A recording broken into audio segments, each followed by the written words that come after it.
మీ దృష్టికి వచ్చింది, మీకు కూడా చాలా మంది కొంత ట్వీట్లు కూడా ట్వీట్ పెట్టారు. బట్ అది పాతది అంటున్నారు వాళ్ళు, ఇప్పుడు లేదంటున్నారు. నేను కూడా I'm train to reach them.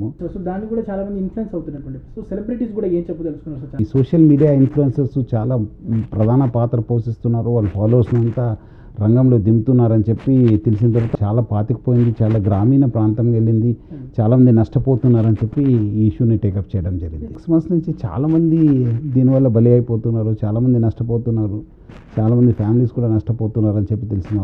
Social media వేదికగా బెట్టింగ్ యాప్స్ పై ఉక్కుపాదం మోపుతున్నారు Telangana RTC MD additional DG Sajjanar గారు. సో ఇప్పటికే ఆయన ట్వీట్స్ ద్వారా తెలుగు రాష్ట్రాల్లో అనేక మంది యూట్యూబర్ల మీద, ఇన్ఫ్లుయెన్సర్ల మీద కూడా ఏదైతే కేసులు కూడా నమోదు చేశారో, మరి కొంతమంది అరెస్ట్ కూడా చేసినటువంటి పరిస్థితి. సో ఇదే అంశం మీద ప్రస్తుతం మనతో పాటు మాట్లాడడానికి సజ్జనర్ గారు ఉన్నారు. సజ్జనర్ గారితో మాట్లాడదాం. సార్ నమస్కారం సార్. సో దాదాపు మీ క్యాంపెయినింగ్ కొనసాగుతుంది విస్తృతంగా, సో దానికి మంచి సపోర్ట్ కూడా లభిస్తుంది అన్ని వర్గాల నుంచి కూడా. ఏం సార్ అసలు ఈ ఆలోచన ఎందుకు వచ్చింది, ఏంటి అంటే విస్తృతంగా దీన్ని ప్రజల్లోకి తీసుకెళ్తున్నారు? లాస్ట్ ఒక 5-6 months నుంచి చాలామంది దీనివల్ల బలి అయిపోతున్నారు, చాలామంది నష్టపోతున్నారు, చాలామంది ఫ్యామిలీస్ కూడా నష్టపోతున్నారు అని చెప్పి తెలిసింది. ఆల్మోస్ట్ అక్టోబర్, నవంబర్ నుంచి నేను ట్రాక్ చేసుకుంటూ వచ్చాను. సో తర్వాత కొన్ని రాష్ట్రాలు కూడా ఇది బాగా ఎక్కువ అయిపోయిందని చెప్పి తెలిసింది. సో ఇమీడియట్లీ నేను, ఎందుకంటే అంతకుముందు కొంచెం ఈ డిజిటల్ అరెస్ట్, సైబర్ క్రైమ్ పైన దానిపైన ఫోకస్ చేస్తూ వచ్చాను. అప్పుడు తర్వాత కొంత బాగానే అది మార్పు వచ్చింది, కొంత కేసెస్ కూడా తగ్గుముఖ అయింది. సో చాలామంది కూడా టేకప్ చేశారు డిజిటల్ అరెస్ట్ పైన. సో తర్వాత దెన్ మనము ఇది టేకప్ చేయడంతో కొంతమంది కూడా అవునవును సార్ మీరు చెప్పింది కరెక్ట్, ఇది చాలామంది నష్టపోతున్నారు, చాలామంది ఉన్నారని చెప్తే కొంత వీడియోస్ కూడా ఎట్లా చేస్తున్నారని చెప్పి ఈ సోషల్ మీడియా ఇన్ఫ్లుయెన్సర్స్ చాలా ప్రధాన పాత్ర పోషిస్తున్నారు, వాళ్ళ ఫాలోవర్స్ అంతా రంగంలో దింపుతున్నారని చెప్పి తెలిసిన తర్వాత నేను కొన్ని వీడియోస్ పెట్టడంతో బాగా స్పందన వచ్చింది. దాని తర్వాత మీరు అన్నట్లు సిపి వైజాగ్ బాగా చేశారు, ప్లస్ అదేవిధంగా ఇక్కడ సూర్యాపేట ఎస్పీ గారు కూడా కేసు కట్టడం జరిగింది. సో దాంతో అంతా ఈ ఒక నెక్సస్ ఉంది, ఇదంతా ఒక పెద్ద ఒక గ్రూప్గా ఏర్పడి వాళ్ళందరూ కూడా ప్రమోట్ చేస్తారని బయటపడడంతో లేదు ఇది చాలామంది కూడా అది అయిన తర్వాత చాలామంది మెసేజెస్ పంపించారు, నాకు కూడా ట్వీట్ చేశారు, ఇట్లా చాలా లోతుగా ఉందని చెప్పి వాట్సాప్ మెసేజ్, పర్సనల్ మెసేజ్ కూడా పంపడం జరిగింది. సో అప్పుడు అనిపించింది లేదు ఇది చాలా పాతికిపోయింది, చాలా గ్రామీణ ప్రాంతంగా వెళ్ళింది, చాలామంది నష్టపోతున్నారని చెప్పి ఈ ఇష్యూని టేకప్ చేయడం జరిగింది. చాలామంది అమాయకులు ఈ బెట్టింగ్ యాప్స్లో డబ్బులు పెట్టేసి చాలామంది కూడా సూసైడ్ చేసుకున్నటువంటి సిచ్యువేషన్ కనిపిస్తుంది. సో ఎలా చూస్తారు సార్? చాలామంది దీనికి బానిస కూడా అయిపోతున్నటువంటి పరిస్థితి ముఖ్యంగా అంటే ఎప్పుడు కూడా అట్లానే ఉంటుంది. ఇది ఏంటంటే స్టార్టింగ్ ఏదో కొంచెం డబ్బులు వచ్చినట్లు ఉంటుంది, తర్వాత ఏమవుతుందంటే మళ్ళీ ఆ డబ్బులు పోగొట్టిన తర్వాత మళ్ళీ ఎందుకంటే ఒక విషయ సర్కిల్, ఇది విషచక్రం అన్నట్లు. ఫస్ట్ ఆ డబ్బులు పోగొట్టుకుంటాను, డబ్బులు వస్తుంది, దాన్ని పడి తర్వాత ఏమవుతుందంటే చాలామంది దగ్గర కూడా డబ్బులు తీసుకోవాల్సి వస్తుంది. దానికి మళ్ళీ ఇప్పుడు తోడుగా లోన్ యాప్స్ ఒక నెక్సస్ ఉంది.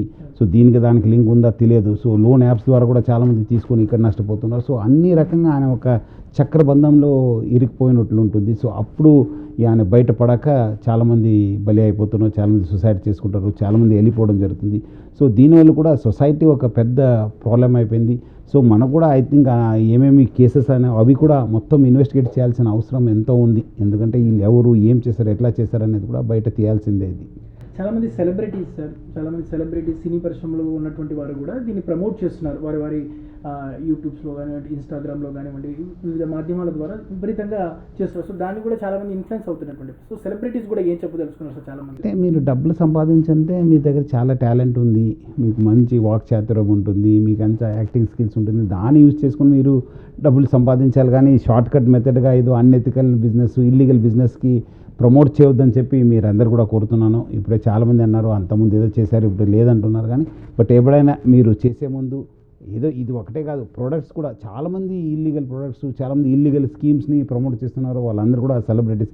అంతకుముందు కూడా నేను చాలాసార్లు కూడా ట్వీట్ చేయడం జరిగింది. నేను సైబరాబాద్ కమిషనర్ ఉన్నప్పుడు కూడా చాలామంది పైన నోటీస్ కూడా పంపడం జరిగింది. సో అర్థం చేసుకోవాలి, ఏదో రోజు చట్టం మీ పైన వస్తుంది, చట్టం తను పని చేయాల్సి వస్తుంది. సో ఏ సెలబ్రిటీస్ కూడా ఇలాంటి ఇల్లీగల్ కానీ అన్ఎథికల్ ప్రొడక్ట్స్ కానీ బిజినెస్ని ప్రమోట్ చేయొద్దని చెప్పి కోరుతున్నాను. అసలు మెట్రో లాంటి ఏదైతే ట్రైన్లకు కూడా అందులో కూడా ఏదైతే పబ్లిసిటీ చేస్తున్నారు, సో మెట్రో సంస్థ కూడా మీ దృష్టికి వచ్చింది, మీకు కూడా చాలా మంది ట్వీట్లు కూడా పెట్టారు. బట్ అది పాతది అంటున్నారు వాళ్ళు, ఇప్పుడు లేదంటున్నారు. నేను కూడా I'm train to reach them. So 2 years బ్యాక్ది అని చెప్పి చెప్తున్నారు. ఎనీ వాళ్ళు ఉంటే కూడా వాళ్ళు కూడా చెప్పి ఇది చేయొద్దని చెప్పి నేను కూడా వాళ్ళకు అడ్వైస్ చేస్తాను. ఇప్పటికీ లోకల్ బాయ్ నాని కానివ్వండి, హర్ష సాయి, వీళ్ళ మీద కూడా కేసులు కట్టారు. సో వాళ్ళని కూడా అరెస్ట్ చేశారు. సో అసలు ఎట్లా ఉంటుంది సార్ మరి వీళ్ళ మీద నెక్స్ట్ స్టెప్ అంటే కేసుల పరంగా కానీ వీళ్ళ మీద అవైలబుల్ నాలుగు ఎట్లా అవకాశం ఉంటుంది? వాళ్ళపైన నాన్ అవైలబుల్ కేసు ఉంటుంది. వాళ్ళంతా ఏమేమి చేశారన్నది తెలియాలి. మళ్ళీ డబ్బులు ఎక్కడి నుంచి వచ్చింది, వాళ్ళంతా ఇది ఒకటే కాదు కదా, మళ్ళీ ఏజెన్సీస్ వేరే ఏజెన్సీస్ కూడా వస్తావు ఎట్లా అయిందని చెప్పి ఎందుకంటే పెద్ద నెక్సెస్ ఉండడంతో బయటపడాల్సి వస్తుంది. వాళ్ళు చాలా సమస్యలు పడిపోతారు. సో వాళ్ళు కాకుండా వాళ్ళ ఫ్యామిలీని కూడా సమస్యలు పడిపోతారు. సో అందుకు మీరు అందరూ కూడా అర్థం చేసుకోవాలి. మీరు మనము మంచి రీతిలో మనము బతకాలి, కానీ అనవసరం మనం ఇలాంటి ఇల్లీగల్ అన్ఎథికల్ బిజినెస్ చేస్తే మనము అంతా ఇబ్బంది పడాల్సి వస్తుంది. సైబరాబాద్ సిపిగా మీరు పనిచేసినటువంటి క్రమంలో చాలా సాఫ్ట్వేర్ కంపెనీలతో చాలా మందితో మీకు ఇంకా మంచి సంబంధాలు ఇంకా వాళ్ళతో ఉన్నాయి. సో ఇక వీళ్ళని కూడా కలుపుకొని ఇలాంటి కంపెనీస్ని కూడా కలుపుకొని అవేర్నెస్ ఇంకా మరింత ముందుకు తీసుకెళ్ళేటువంటి అవకాశం ఉంది. మనం అలా కూడా ఎవరు చేస్తున్నారు ప్లాన్ ఆల్రెడీ చాలామంది నేను చెప్పడం జరిగింది, వాళ్ళు కూడా ఇంటర్నల్గా చేస్తున్నారు. ముఖ్యంగా ఏమంటే ఆ ఒక్క ప్రజల్లో తెలియాలి ఇదంతా ఫేకు, ఇదంతా ఒక ఏదో డబ్బులు వస్తుందని చెప్పి ఒక భ్రమలో దింతారనేది. సో సాఫ్ట్వేర్ ఎంప్లాయీస్ కావచ్చు, రూరల్ కావచ్చు, ఎవరు అన్ని రంగాల వాళ్ళు ఇన్వాల్వ్ ఉన్నారని చెప్తున్నాను. సో మనం ఒక్కటే కాదు, ప్రజలందరూ కూడా చైతన్యం కావాల్సిన అవసరం ఉంది. ఇప్పుడు ఐపీఎల్ మ్యాచ్ కూడా రాబోతుంది. అది కూడా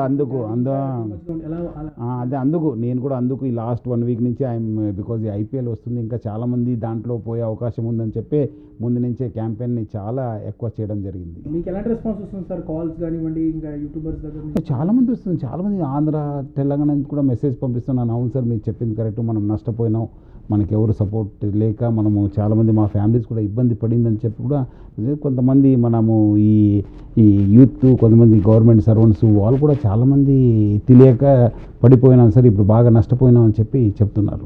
ఆర్టీసీ ద్వారా కూడా దీని అవేర్నెస్ ఏమైనా చేయదలుచుకున్నారా? ఆర్టీసీ వెహికల్స్ కానివ్వండి, బస్ స్టాండ్స్లో కానివ్వండి, బస్ స్టాప్స్ హైదరాబాద్లో కూడా చాలా ఉన్నాయి. సో వీటి ఆర్టీసీ నుంచి కూడా దీన్ని ఏమైనా ముందుకు తీసుకెళ్ళే ఆలోచన అంటే ఇప్పుడు ఆల్రెడీ మీ అందరు కూడా బాగా సపోర్ట్ చేస్తున్నారు, మీడియా ప్లస్ సోషల్ మీడియాలో కూడా బాగా వస్తుంది. సో వచ్చే రోజు ఇది ఎట్లా డెవలప్ అవుతుంది చూసి మనకు అవసరమైతే కూడా మన బస్ స్టాండ్స్ కానీ మనం కూడా అక్కడ కూడా కొంచెం అవేర్నెస్ తీసుకోవడానికి ముఖ్యంగా కాలేజెస్, యూత్లు అన్నీ కూడా ఇన్వాల్వ్ కావాల్సిన అవసరం ఉంది.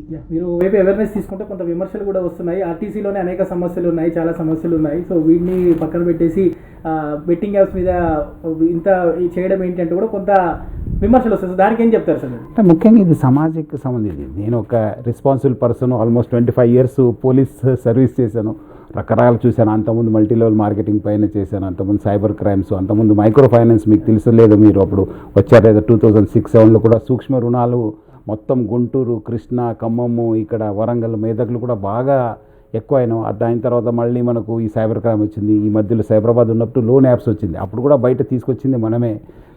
సో కొంచెం ఈ పబ్లిక్తో సత్సంబంధం ఉండడంతో పబ్లిక్ కూడా చాలామంది ఎక్స్పెక్ట్ చేసి ఇట్లా చేస్తే బాగుంటుందని చెప్పి అన్నట్లు సమస్య అన్ని చోట్ల ఉంటుంది. సమస్య దానికి పరిష్కారం, దీనికి పరిష్కారం. దీన్ని మనం చేసేది ఏమి ఎక్కువ ఉండదు. మీ ఫ్రెండ్స్ ఉన్నారు, సోషల్ మీడియా ద్వారా we are trying to create problem. ఫైనల్గా ఏం చెప్పదలుచుకున్నారు సార్? చాలామంది ఇందులో టైం వేస్ట్ చేసుకుంటున్నారు, మనీ వేస్ట్ చేసుకుంటారు, సూసైడ్ కూడా చేసుకుంటున్నటువంటి సిచ్యువేషన్. సో ఏం చెప్పదలుచుకున్నారు తెలుగు రాష్ట్రాల ప్రజలకు? ప్రజలందరూ కూడా కోరుతున్నాను, say no to betting apps. ప్రజలను కూడా అర్థం చేసుకోవాలి, డబ్బులు ఊరికే రావు, డబ్బులు కష్టపడితేనే వస్తుంది. There is no substitute for hard work. మీరు కష్టపడాలి, ఎథికల్ బిజినెస్ చేయాలి, లీగల్ బిజినెస్ చేయాలి. కానీ అనవసరం మీరు ఇలాంటి ఏదో బెట్టింగ్ యాప్స్ చేస్తే, లేదంటే ఇలాంటి స్కీమ్ జాయిన్ చేస్తే, లేదంటే ఇలాంటి వాళ్ళని ఎవరో ముంచేస్తే డబ్బులు వస్తుంది అనేది అబద్ధము. మీరు కూడా నష్టపోతారు, వాళ్ళు కూడా నష్టం చేస్తారు, తర్వాత మీ ఫ్యామిలీ కూడా రోడ్డు పైన వస్తుంది. సో అందరు కూడా ఇలాంటి బెట్టింగ్ యాప్స్ కావచ్చు, ఇలాంటి వేరే ఏమాదిరి స్కీమ్స్ ఉంటే కూడా మీరు నమ్మొద్దు, మీరు ఫాలో కావద్దు. అదేవిధంగా సోషల్ మీడియా ఇన్ఫ్లుయెన్సర్స్ వాళ్ళు మంచి మాటలు చెప్తే వినాలి, ఎందుకంటే సోషల్ మీడియా అందరు భాగం అయిపోయింది. ఇప్పుడు అందరు కూడా రకరకాల ఇష్యూస్ని వాళ్ళు తీసుకొస్తున్నారు, కొంత నాలెడ్జ్ కూడా వస్తుంది. బట్ వాళ్ళు చెప్పిందంతా నిజం అనుకోవద్దు.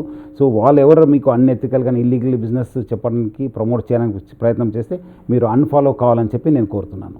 Thank you sir. మొత్తానికైతే సామాజిక బాధ్యతగా తాను ఏదైతే నో బెట్టింగ్ యాప్స్ అని ఈ క్యాంపెయిన్ నిర్వహిస్తున్నట్లు సజ్జనర్ గారు అయితే చెప్తున్నారు. మొత్తానికైతే అంటే ప్రజల నుంచి కూడా మంచి స్పందన వస్తుంది. సో స్వచ్ఛందంగా కూడా చాలామంది ముందుకు వస్తున్నారు. సో సోషల్ మీడియాలో కూడా వస్తున్నటువంటి రెస్పాన్స్ తప్పకుండా బెట్టింగ్ యాప్ని పూర్తిగా ఇటు తెలుగు రాష్ట్రాల్లో నిషేధించే విధంగా కూడా ఇటు చర్యలు తీసుకోవాలంటూ కూడా ఇప్పటికే పోలీసులను కూడా ఆయన సజ్జనర్ కోరుతున్నటువంటి పరిస్థితి ఉందని చెప్పచ్చు. జర్నలిస్ట్ శ్యామ్తో నుమాని బెనాల్స్ హైదరాబాద్.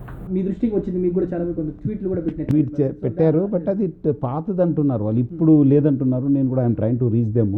సో దాన్ని కూడా చాలా మంది ఇన్ఫ్లుయెన్స్ అవుతున్నటువంటి. సో సెలబ్రిటీస్ కూడా ఏం చెప్పదలుచుకున్నారు సార్? ఈ సోషల్ మీడియా ఇన్ఫ్లుయెన్సర్స్ చాలా ప్రధాన పాత్ర పోషిస్తున్నారు. వాళ్ళ ఫాలోవర్స్ అంతా రంగంలో దింపుతున్నారని చెప్పి తెలిసిన తర్వాత చాలా పాతికిపోయింది, చాలా గ్రామీణ ప్రాంతంగా వెళ్ళింది, చాలామంది నష్టపోతున్నారని చెప్పి ఈ ఇష్యూని టేకప్ చేయడం జరిగింది. 6 months నుంచి చాలామంది దీనివల్ల బలి అయిపోతున్నారు, చాలామంది నష్టపోతున్నారు, చాలామంది ఫ్యామిలీస్ కూడా నష్టపోతున్నారని చెప్పి తెలిసిన